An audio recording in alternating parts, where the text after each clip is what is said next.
पिछले 3 दिन से सरगुजा संभाग की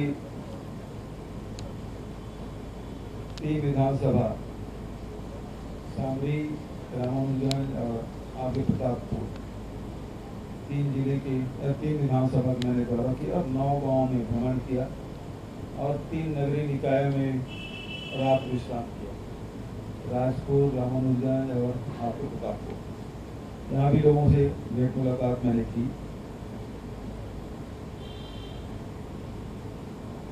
कल प्रतापपुर विधानसभा के रघुनाथ नगर, गोविंदपुर और केरता का मैंने दौरा किया और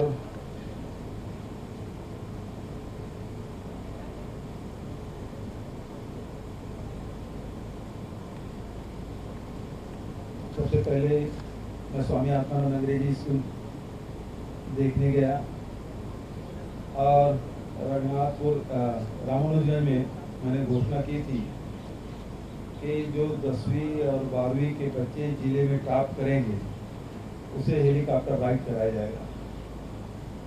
और वहाँ स्कूली बच्ची 2 और क्लास 2 की जो बच्ची है उसको पता चल गया कि हेलीकॉप्टर में घुमाएंगे। उन्होंने जिद पकड़ ली कि मैं भी क्लास में टॉप की हूँ, मुझे भी हेलीकॉप्टर में घुमा। कल उन बच्चों को 4 बच्चों को हेलीकॉप्टर राइड कराया। उस बच्ची के जो आत्मविश्वास है निश्चित रूप से बहुत आगे ले जाएगा। मैं उन्हें बधाई देता हूँ, शुभकामना देता हूँ।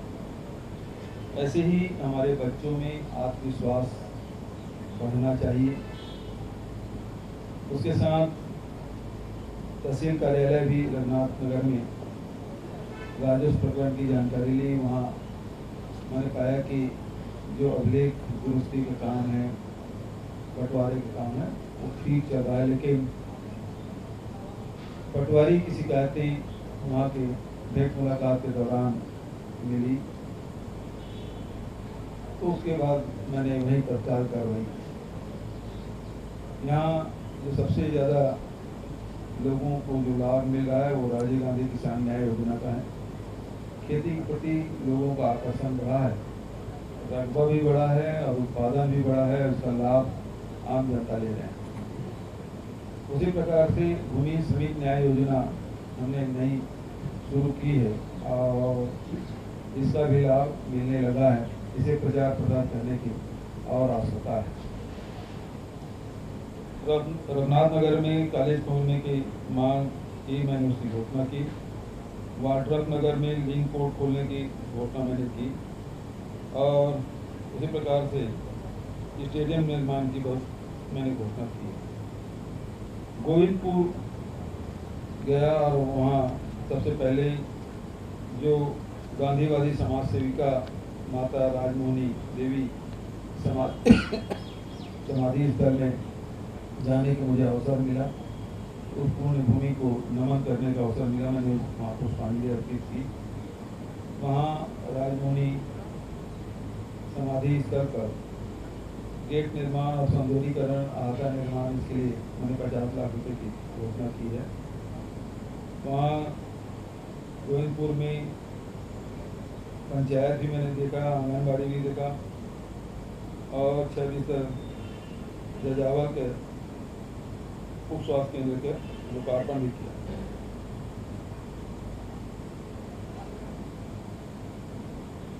क्योंकि यहाँ वन भूमि अधिक है, गांव में राजस्व भूमि की कमी कारण से गौठान निर्माण राजस्व भूमि में नहीं कराया जा सकता, क्योंकि उपलब्ध नहीं है।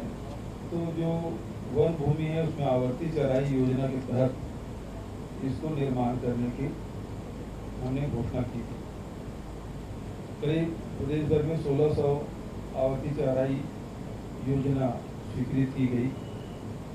कल जब मैं वहाँ बातचीत मैंने ग्रामीणों से की तो मैंने पूछा कि गोबर विक्रय कर रहे हैं पशुपालक, तो सबने कहा नहीं। तो आपके यहाँ गौठान बना है? उन्होंने कहा नहीं। अधिकारियों से मैंने पूछा, बताया कि आवर्ती चराई योजना तहत केवल 1.5 हेक्टेयर के यहाँ बना हुआ है जिसका उपयोग नहीं हो रहा है। तो राजस्व भूमि भी 5 से 10 एकड़ के बीच में हम गौठान बना रहे हैं, इसमें चारागाह भी है।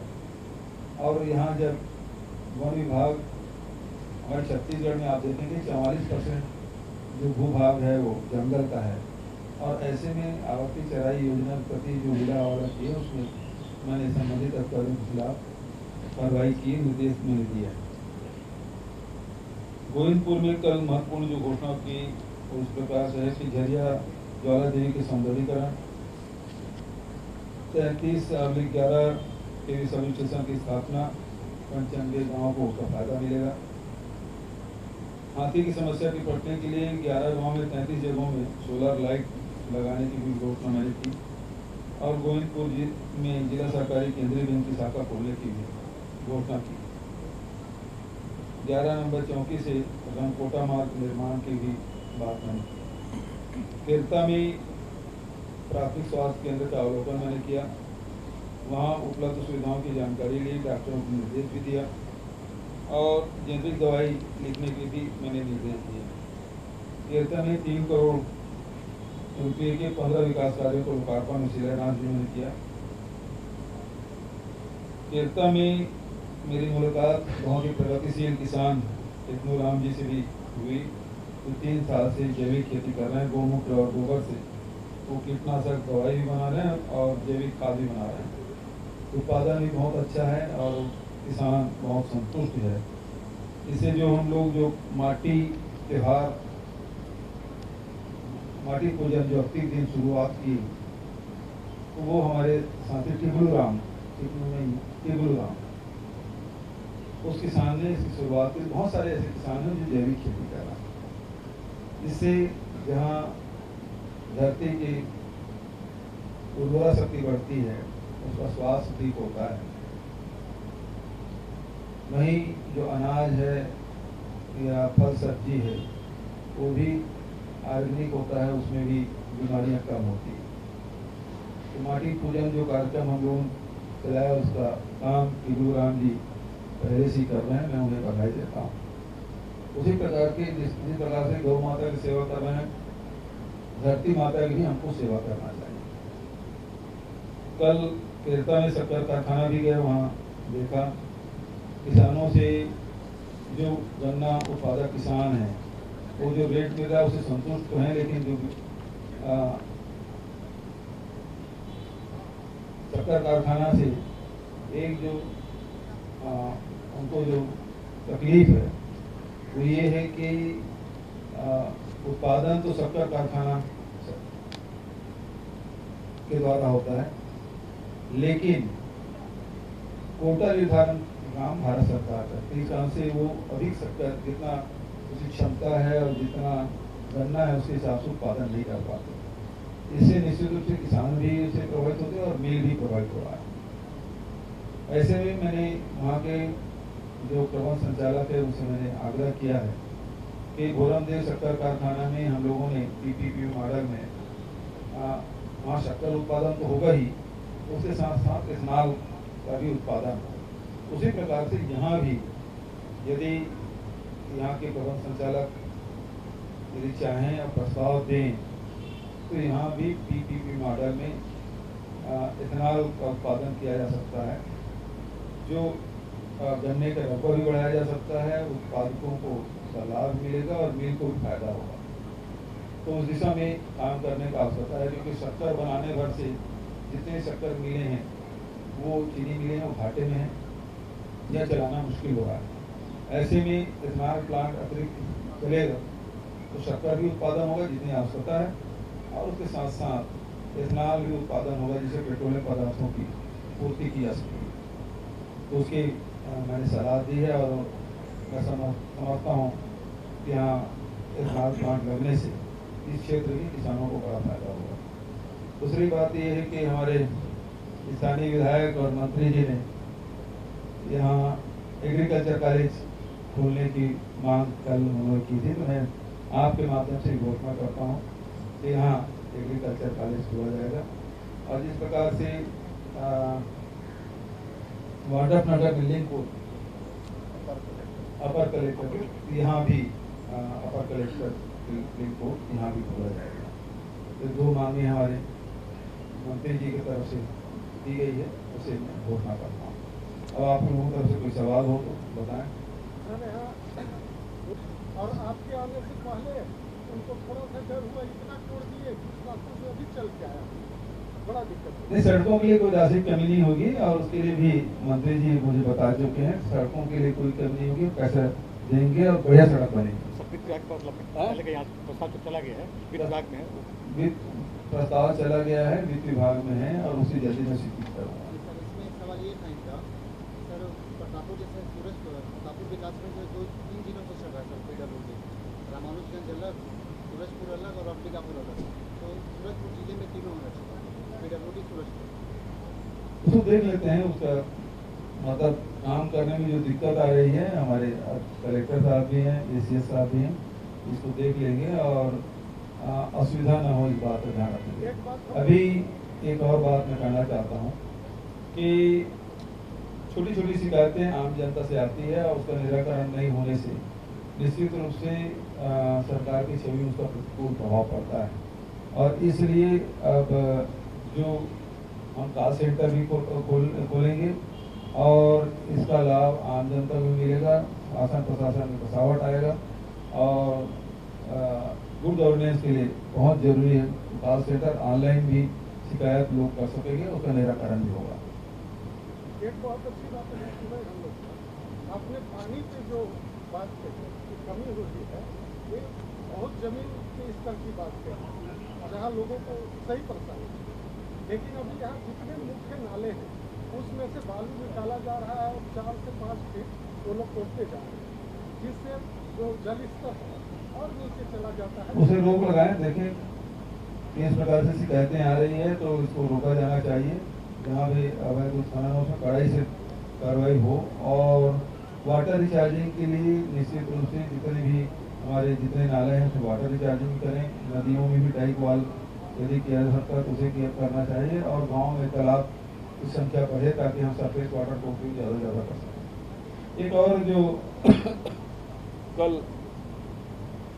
2 बातें हुई, एक तो पहले जो नक्सलियों ने कुछ पर्चा वहाँ फेंका है जिसमें उन्होंने बातचीत करने की शर्त रखी है। मैं स्पष्ट कर देना चाहता हूँ कि पहले ही मैंने कहा है कि नक्सली भारत के संविधान पे विश्वास व्यक्त करे, उसके बाद किसी भी स्तर पे और किसी भी मंच पे बात की जा सकती है। तो सबसे पहले जो मेरी शर्त है कि भारत के संविधान पे विश्वास व्यक्त करते हैं या नहीं करते। जैसे योगी जी भी मुख्यमंत्री के साथ यहाँ बलरामपुर में आके वो भी बात करने की चर्चा की, ये नहीं कहा जा सकता कि ये जो नक्सली हैं इन पर कार्रवाई की जाएगी, आप वो अपना रास्ता छोड़ो, नहीं तो हम आपको नहीं छोड़ेंगे। अभी आपने देखा 3-3.5 सालों में नक्सली अब सिमट के रह गए हैं। थोड़े बीजापुर और नारायणपुर इलाके में जबुल मार का एरिया है वहीं तक सिमट के रह गए हैं।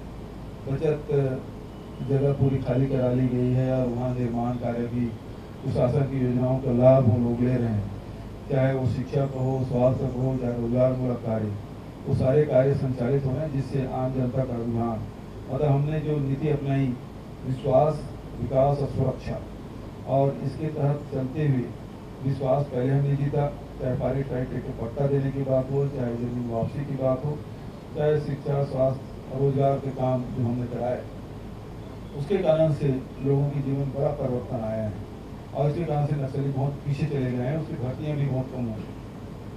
तो अब भारत के संविधान पर विश्वास व्यक्त करे, बातचीत करने के तैयार है, फोर्स तो अपना काम कर रही है, देखिए आक्रमण होगा तो छोड़ेंगे काम। और पिछली सरकार में आपने देखा होगा कि कैंपों में हमला होता था, नक्सली कैंप में हमला करते थे। अब हमारे जो जवान हैं वो आमने सामने लड़ाई कर रहे हैं, उसको घेर के या तो सरेंडर हो रहे हैं या वो फिर मारे जा रहे हैं, तो ये सामने लड़ते हैं। तो इस बात की खुशी हमें है कि हमारे जो जवान हैं वो केवल कैंप में शहीद नहीं हो रहे हैं, लड़ के शहीद हो रहे हैं और मार रहे हैं, इसका हम पीछे हटे। तो हम उसमें और जितने कैंप खुले हैं, पहले तो बफर जोन में खुलता था, अब तो उसके मान में जाके खुला है, चाहे मीनपा के कैंप खुले हैं। तो इसके कारण से पहले लोग सड़क यदि बनाई जाती थी तो लोग समझते थे कि ये फोर्स के लिए आने जाने के लिए बना है, या कैंप खुल रहा है तो हम लोगों को मारने के लिए आ रहे हैं।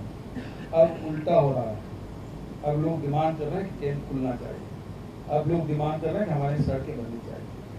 ये परिवर्तन आए हैं 3.5 सालों में। दूसरी बात यह है कि राहुल जी कल तेलंगाना गए थे और उन्होंने छत्तीसगढ़ मॉडल की प्रशंसा की। मैं उन्हें धन्यवाद देता हूँ कि उसके बताए हुए रास्ते पे चलते हुए हमारी सरकार आगे बढ़ रही है। और चाहे ऋण माफी की बात हो, चाहे राजीव गांधी किसान न्याय योजना की बात, पूरे देश में सबसे ज़्यादा यदि किसानों को कीमत मिल रहा है तो छत्तीसगढ़ में मिल रहा है।